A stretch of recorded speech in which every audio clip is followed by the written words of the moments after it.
En 1968, dans le quartier de Scotswood, à Newcastle, Angleterre, un meurtre horrible secoue la communauté. L'affaire concerne Mary Bell, une enfant de 11 ans, et ses crimes choquants qui marqueront l'histoire criminelle britannique. Le 25 mai 1968, la veille de son 11e anniversaire, Mary Bell attire Martin Brown, âgé de 4 ans, dans une maison abandonnée. Là, elle l'étrangle jusqu'à ce qu'il perde connaissance.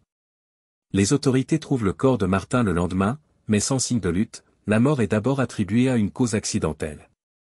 Quelques semaines plus tard, le 31 juillet 1968, Mary Bell récidive.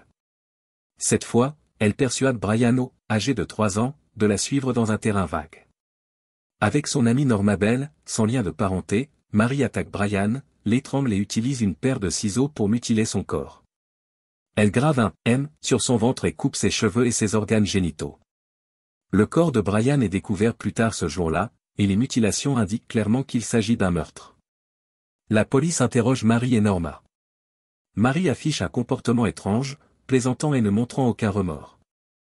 Les deux filles finissent par avouer leur implication, mais tentent de rejeter la responsabilité l'une sur l'autre. Le comportement de Mary est particulièrement inquiétant, elle décrit les meurtres avec une froideur détachée et semble prendre plaisir à raconter les détails horribles.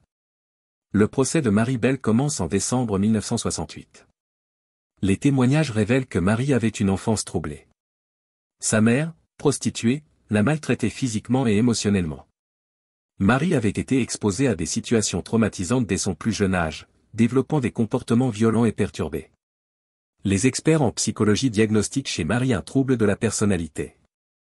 Sa froideur et son manque de remords montrent une absence totale d'empathie. Le jury la déclare coupable de meurtre en raison de sa responsabilité diminuée.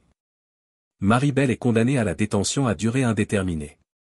Pendant son incarcération, Mary passe de nombreuses années dans des établissements de correction pour mineurs avant d'être transférée dans une prison pour adultes à l'âge de 23 ans. En 1980, après avoir purgé 12 ans de détention, Mary Bell est libérée sous licence et reçoit une nouvelle identité pour protéger sa vie privée et celle de sa fille. L'histoire de Mary Bell choque et fascine le public. Elle soulève des questions troublantes sur la nature du mal, la responsabilité criminelle des enfants, et les effets de l'environnement sur le développement psychologique.